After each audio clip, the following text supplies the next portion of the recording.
So the story of Adam and Eve is a very in-depth story. We have the snake climbing the caduceus, giving her enlightenment. After Eve was created, she suddenly finds herself standing in front of the same tree that Adam is told not to eat from. Eve was never told by God not to eat from this tree. It was only communicated to her through Adam. So it must have been a miscommunication of sorts. He didn't weigh on her the importance of not eating from this tree, maybe. But she seduced him into eating from the tree as well.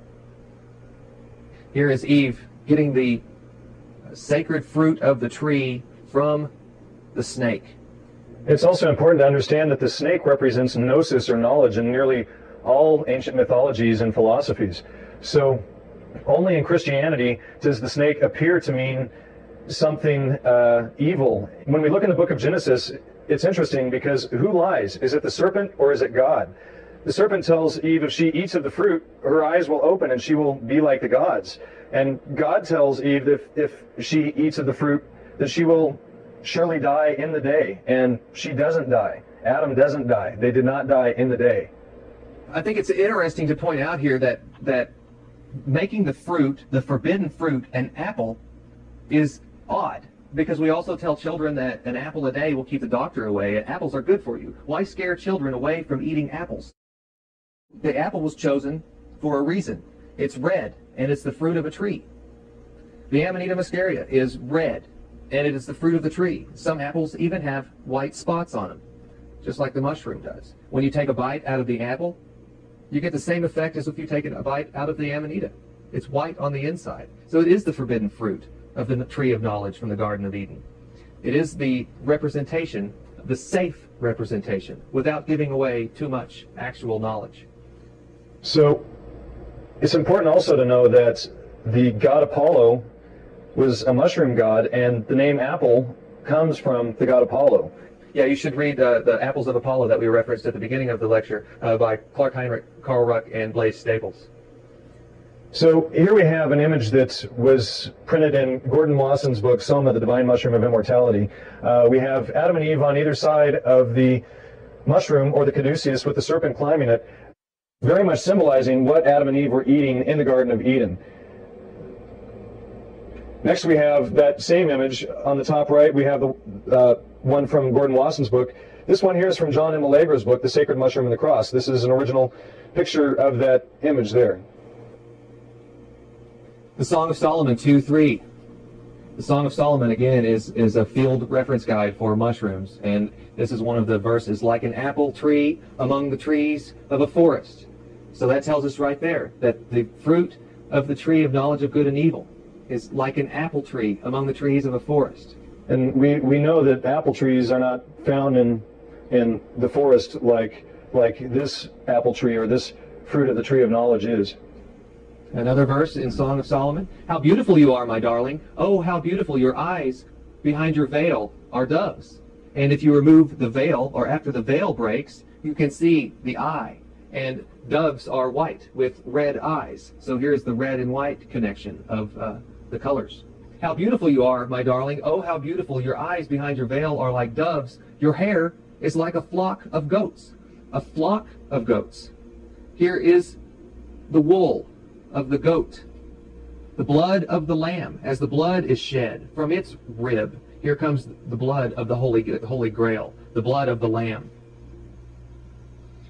Revelation 1:12 through 14. I turned around to see the voice that was speaking to me, and when I turned, I saw 7 golden lampstands. And among the lampstands was someone like a son of man, dressed in a robe, reaching down to his feet with a golden sash around his chest. And we know that the robe goes from the feet to the chest of the mushroom. This universal veil covers the entire mushroom. His hair were like white wool, white as snow, and his eyes were like blazing fire. In Gnostic tradition, the Gnostics tell us that the serpent is synonymous with Jesus, that they are one and the same character, that it was the serpent crucified on the cross. This is a painting of, I believe this is Archangel Gabriel with the seraphim, the entwined staff now with the banner as the serpent climbing the staff. Angels are messengers of God, and so are these mushrooms, the mushrooms that we eat, and they speak to us. They are God's messengers with the wings and the colors. Notice the colors are red and white, the same colors as the Amanita muscaria mushroom. Another interesting thing to know about the angel is the word angel itself, and the word angel is most likely derived from the word ongo and ongos and pongo, which are all ancient words for mushroom. Here's the Annunciation.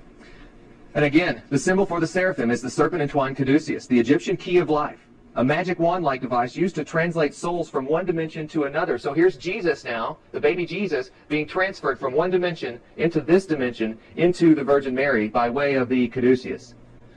Notice the dove over top once again. Sure, we have the wings above the serpent. Here is the Cairo, now the symbol for Jesus Christ, and around it is a wreath, or the Ouroboros, with two birds and something that could be serpents, and they're all touching the Ouroboros, standing on the cross. This is a very powerful symbol here. Emperor Constantine said that use this sign, take this sign, and conquer, and they have. We'll show how they have done this.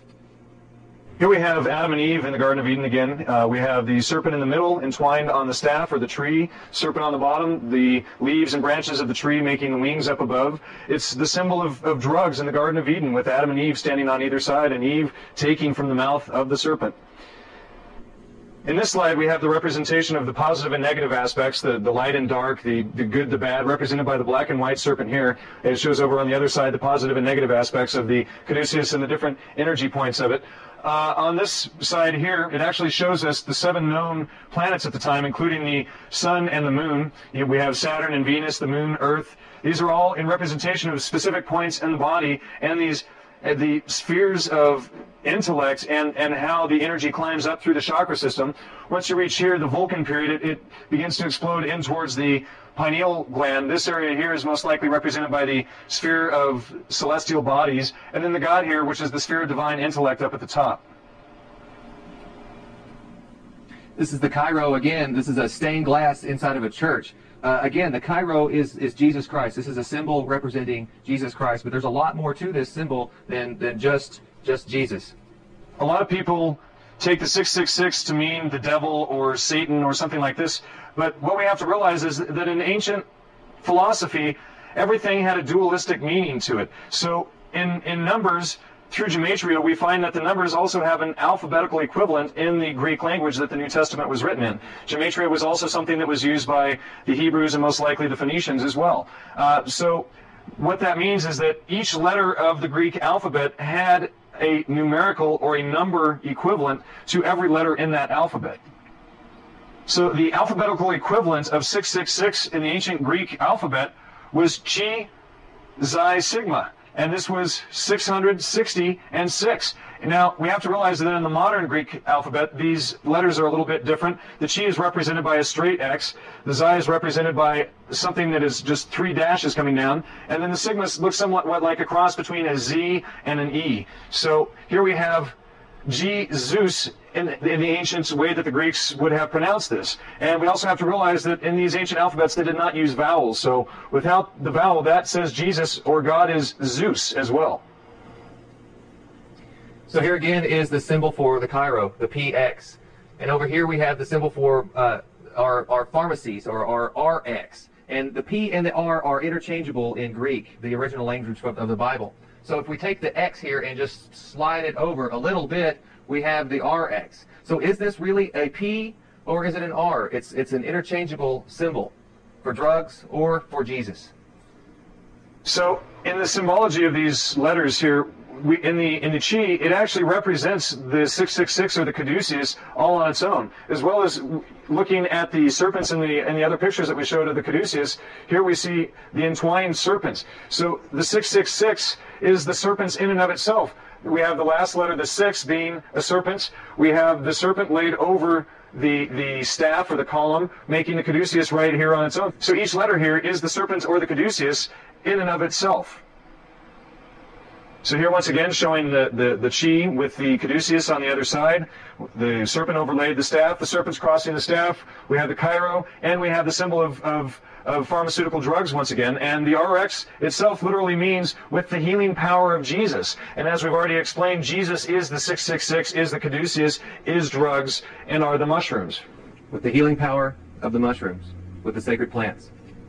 A lot of people would believe that Caesar Nero was the symbol for 666. Without this symbol, you cannot buy or sell. So here's Caesar Nero on a coin.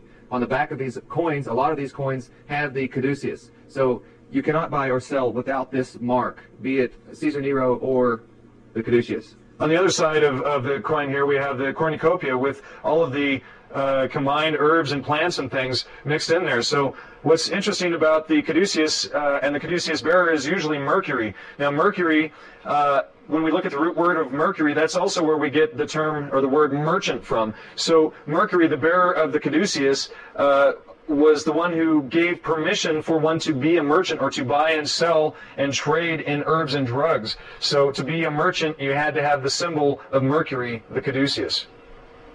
So here we have Caesar Nero again and Mercury on the other side with the caduceus.